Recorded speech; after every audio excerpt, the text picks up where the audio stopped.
안녕하세요. 백두산 금융연구소의 백두산입니다. 3월 20일 금요일 아침 9시 18분입니다.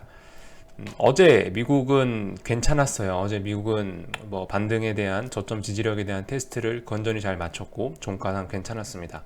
그 부분은 좀 나중에 보고요. 어쨌든 근데 반등 시도를 하려는 건 미국이지 한국은 아니라는 점이 안타깝습니다. 한국은 말씀드렸다시피 이게 지금 오늘도 그래, 오늘도 그래. 오늘도 지금 보시면은 갭상승 출발했습니다. 어제 여러분들 이쯤 되면 이제 거의 학습 효과가 있지 않으십니까? 최근 언제 3월 18일부터 해서 3월 18일이 무슨 요일이야? 수요일부터 해서 왠지 그 수, 목 그리고 오늘까지 왠지 느낌이 똑같지 않으십니까? 그러니까 무슨 얘기냐면 패턴이 다 똑같을 수밖에 없는 거예요. 수목뿐만이 아니고 3월 16일 월요일부터 이번 주 내내 패턴이 그래요. 이번 주 내내 패턴이 갭상승 하락, 갭상승 하락, 갭상승 하락, 갭상승 하락, 갭상승 하락. 계속 이렇습니다. 이번 주 내내 흐름이 그래요. 자, 오늘도 의미 없는 갭상승을 했습니다. 일단 여기에 이제 학습 효과가 생겼는지 좀 어제나 좀 며칠 전과 다른 점이 있다면 기존에는 사람들이 갭상승하면은 좀 반등에 대한 기대감으로 뭐 콜옵션이나 이렇게 상승 쪽으로 많이 사람들이 봤다면 지금은 이제 5거래일 동안 학습이 돼서 개인들이 일단은 상승을 했는데도 불구하고 갭상승했는데도 불구하고 일단 풋옵션 쪽으로 모여 붙고 있다는 거는 약간 묘한 수급의 변화라고 할 수가 있겠습니다. 한 번씩 말씀드리죠. 지금 어쨌든 매일매일 지금 이제 종가만 되면 개인들이 선물 순매수로 포지션이 돌아서고 있다라는 말씀 드리고 있는데 아무튼 그런 식으로 뭐가 이제 슬슬슬슬 어쨌든 수급들이 미묘하게 바뀌어는 가고 있습니다. 이런 것들이 쌓여서 언젠가 다시 큰 시장의 상승을 만들어내겠죠. 근데 어쨌든 그게 지금 오늘은 아닐 것 같다는 겁니다. 일단은 지금 여기 보시면 이게 S&P 선물인데요. 보시면 여기 1일 써 있죠. 잔여일 1일입니다. 그러니까 오늘 밤이 미국 S&P 오늘 밤이 미국 선물 옵션 동시 만기가 됩니다.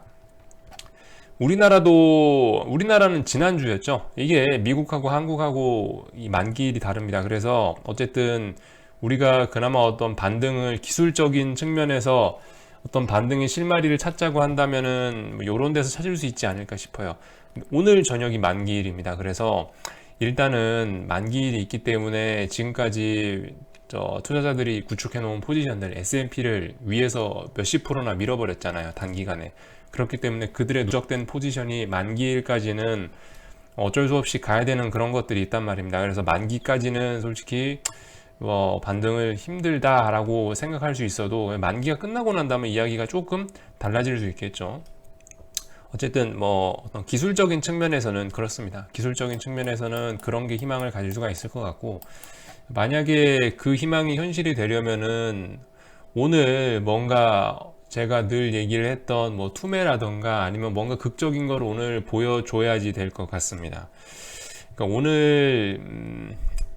오늘 우리나라도 재빨리 저점 테스트 들어가서 뭐 콜옵션에 대한 저점 테스트, 뭐 콜옵션에 대한 뭐 지지력 테스트 하고 그리고 선물에 대한 지지력 미국과 같은 차트를 그렇게 만들어 놓는다면 그나마 좀 다행일지 모르겠는데 어쨌든 오늘도 어쨌든 좀 괴롭긴 괴로워야 됩니다.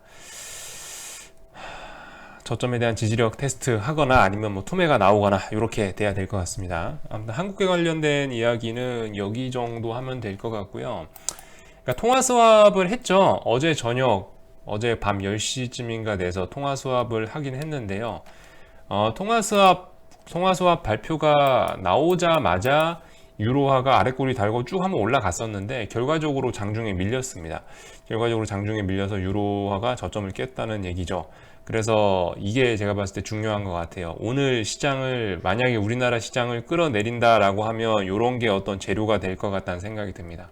유로화, 유로화가 박살나 버렸다는 게 오늘 코스피를 팔아먹을 수 있는 또 다른 재료가 되지 않을까. 그러니까 거꾸로 얘기하면 달러가 많이 올랐다라는 게 오늘 한국장을 팔아먹을 외국인과 기관의 또 다른 이유가 되지 않을까라고 생각이 됩니다. 참고만 하시고 어쨌든 그 통화수합 결과로 인해서 일단은 뭐 오늘 환율이 무슨 환율이죠? 이런 건 처음 봤어요. 오늘 20원 개파락해서 다시 조금 이제 좀 정상의 범위, 다시 정상의 범주로 일단 내려놓았습니다. 이게 어떻게 될지는 일단 또 지켜봐야 되는 거고, 아무튼 그래서 오늘까지는 괴로워야 할 것 같습니다. 미국장 좀 보자면요, 이게 미국장이 꼭 우리나라 문만 열면은 이렇게 꼭 개파락하고 막 하락하고 그러는데, 어쨌든 보시면 어제까지 해서 좋습니다. 어제 심지어 보합 마감했네요. S&P 선물은. 나스닥은 상승 마감이고요. 얼마 만에 보는 상승 마감입니까? 얼마 만에 보는 상한가가 아닌 차분한 상승 마감이에요. 그죠? 좋습니다. S&P 일단 오늘은 개파락 출발하긴 했지만은 일단 몇 거래일 동안 어느 정도 좀 지지력 보여주고 있다는 점 굉장히 좋고, 나스닥이 S&P보단 더 강하다, 이런 모습을 볼 수가 있겠습니다. 원자재 쪽에서도 조금 변화를 좀 살펴볼 수가 있을 것 같은데, 구리하고 크루드 오일이죠. 자, 구리에서 어제 저녁에 어떤 아랫골이 긴 거, 그리고 어떤 좀 투매, 뭐 이런 게 좀 약간 좀 보인 것 같습니다. 보인 것 같고요. 구리는 사실 지금까지 굉장히 차분했죠. 국제유가는 눈만 뜨면 아수라장이었는데, 구리는 뭐 니네 빠지든가 말든가 우리는 우리 갈 길을 간다, 이런 식이었는데, 결과적으로 어쨌든 뒤늦게나마 좀 약간 투매 비스무리한 흐름이 나오면서 아랫골이 길게 달아줬습니다. 어제 저녁에 좀 그래서 건전한 모습이 좀 희망이 좀 보이는 것 같다라는 거, 구리 쪽. 그리고 오일 쪽도 그렇습니다. 이거 27%한 방으로 끝나진 않겠다라는, 3월 9일 폭락 한 번으로 끝나진 않겠다라는 생각이 들었는데, 쥐어짠에서 한 번 더 보내줬습니다. 쥐어짜서 한 번 더 보내주니까 이 음봉 다음에 바로 양봉이 올라왔습니다. 약간 유가 같은 거는 이제 반전의 기미를 찾아봐도 되지 않겠느냐라는 게 조심스러운 생각입니다. 일단은 한 번 폭락에 이어서 두 번째 폭락까지 나와서 웬만하면 쥐어짤 건 다 쥐어짜서 빠졌다는 뭐 그런 생각 정도는 할 수 있을 것 같아요. 아무튼 어제 미국장이 굉장히 긍정적이었던 거는 뭐냐면은 SVXY, 잠깐 화면 한번 보고 가겠습니다. 어제 SVXY 솔직히 시초가가 별로 안 좋다라는 식으로 제가 말씀을 드리면서 어제 밤 방송을 마쳤는데, 나쁜 시초가에도 불구하고 여러분들 힘을 내줘서 잘 올라왔습니다. 잘 안 보이시죠? 됐다. 보시면은 마음에 드는 그림 나왔습니다. 일단은 드디어 몇 거래일 만이야. 어우, 지금까지 마음에 드는 그림이 한 번도 없었는데, 폭락 이후로 거의 한 달 만에 일단은 어떤 반등에 기대를 할 수가 있는 그런 저점에 대한 지지력을 확보한 그런 그림을 만들어냈습니다. 이거는 오늘 저녁 바로 올라갈 수도 있지만, 오늘 한 번 더 여기 있는 어제 만들어 놓은 저점, 이틀 전에 만들어 놓은 저점, 여기 있는 요 부근 자리를 다시 한 번 더 테스트 할 수도 있습니다. 여기 있는 요 자리를, 여기 있는 요 자리 다시 한번 테스트하고 올라갈 수도 있고, 그냥 올라갈 수도 있고. 어쨌든 드디어 일단 SVXY 이 변동성 지수가 추가적으로 치솟는 데에 제한이 걸린 게 드디어 어제 저녁에 기술적으로 처음으로 그런 증거가 나타났다는 거, 이게 일단은 굉장히 희망적이라고 말씀을 드릴 수 있겠습니다. 근데 어쨌든 저거는 미국장의 변동성이 이제 추가로 치솟는 일이 없다라는 증거일 뿐이지, 한국이 오른다라는 얘기와는 또 좀 별개다라는 거를 이해하셨으면 좋겠습니다. 어쨌든 예전에는 진짜 눈만 뜨면 눈앞이 캄캄하더니, 그래도 이제 슬슬 터널의 끝이 좀 보인다고 할까? 저 멀리서 어쨌든 이제 불빛이 보이긴 보이고 있습니다. 터널이 끝나가긴 하나 보죠. 어쨌든 문제는 이거다. 달러 인덱스가 이렇게 치솟고 있다. 달러 스왑을 했음에도 불구하고 어쨌든 이게 치솟고 있다는 게 문제입니다. 그나마 긍정적인 거는 이런 식으로 장대 양봉을 빠바바박 뽑아내면서 올라가고 있다는 것이 일단은 추가적인 어떤 상승에는 좀 제한을 거는 그런 기술적인 요소라는 거. 이렇게 오르는 놈, 이렇게 오르는데 뭐 한 달, 두 달 오르는 놈 못 봤습니다. 이렇게 하는 거는 짧고 굵게 끝나는 경향이 상당히 높습니다. 기술적 분석상. 자, 어쨌든 뭐 이런 얘기까지 했고요. 오늘 저기 박문환 이사 아시죠? 제가 한 번씩 읽어 드립니다. 정말 그 똑똑하시고 머리 좋고 정말 글 잘 쓰시는 분인데, 박문환 이사 스페셜 리포트 요 한번 보십시오. 연준이 풀어낸 은밀한 독이란 제목의 오늘 리포트를 하나 써 주셨는데요. 내용이 기니까 제가 다 여기서 읽진 않을 겁니다. 이렇게 긴 내용을 제가 좀 짧게 좀 말씀만 드릴게요. 굉장히 관점이 좋아요.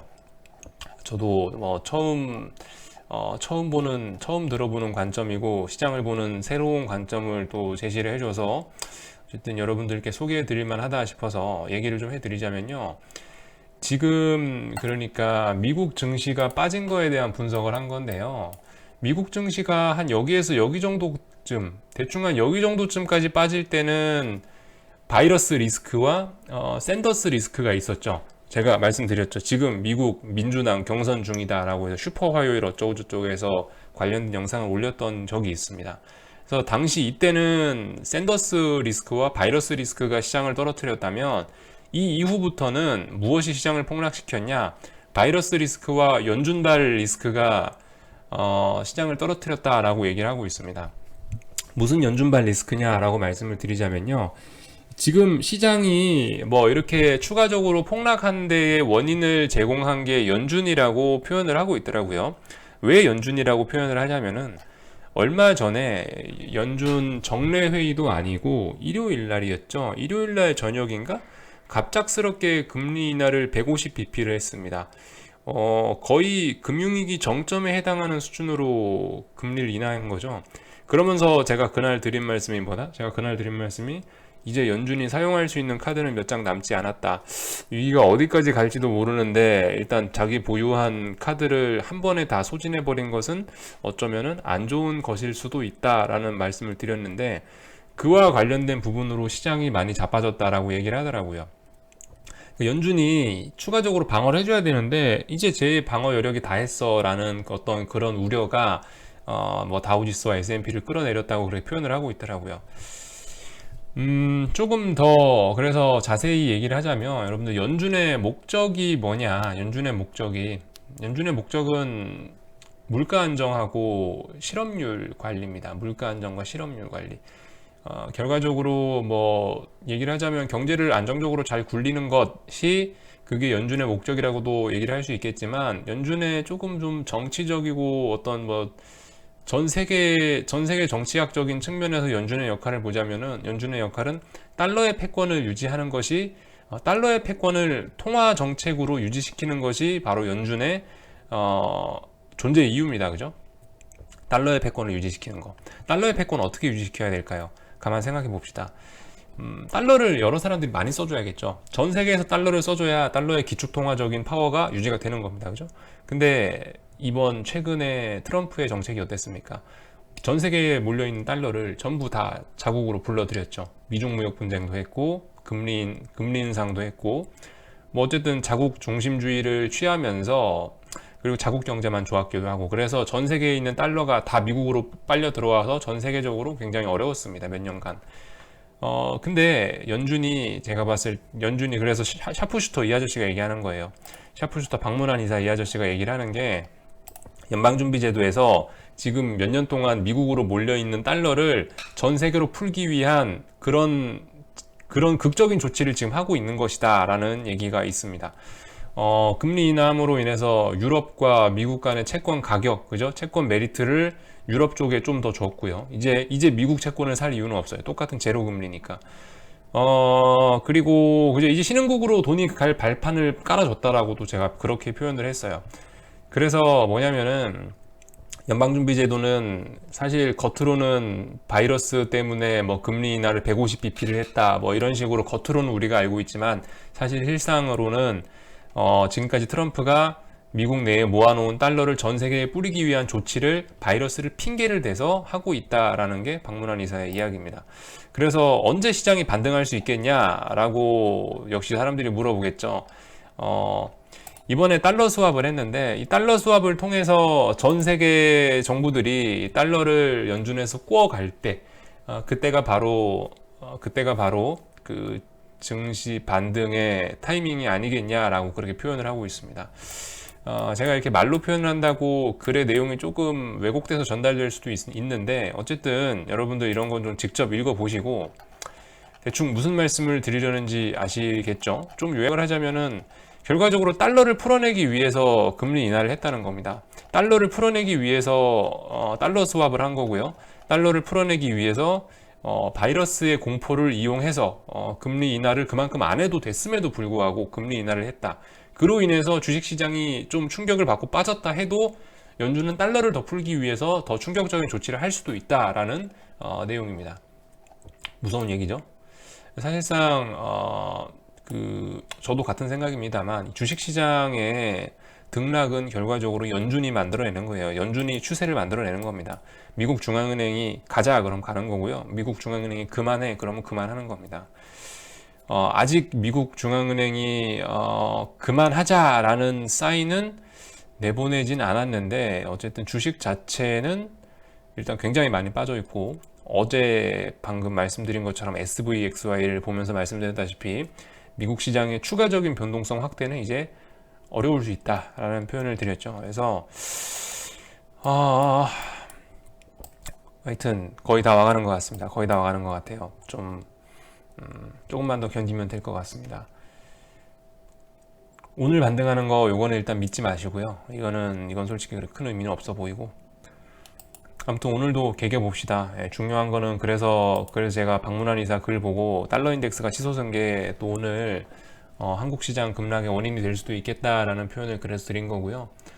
아무튼 거의 다 와갑니다. 여러분들 지금 우리 금융위기의 정점에 와 있는 거예요. 금융위기의 정점. 언제 이거 끝나서 금방 쳐오를지 모릅니다. 그렇기 때문에 우리는 더욱더 시장을 떠나서는 안 되고 개겨야 된다. 이 말씀 정도 드리면 될 것 같습니다. 여기서 마치고 궁금한 거는 리플 남겨주십시오. 여기서 마치도록 하겠습니다.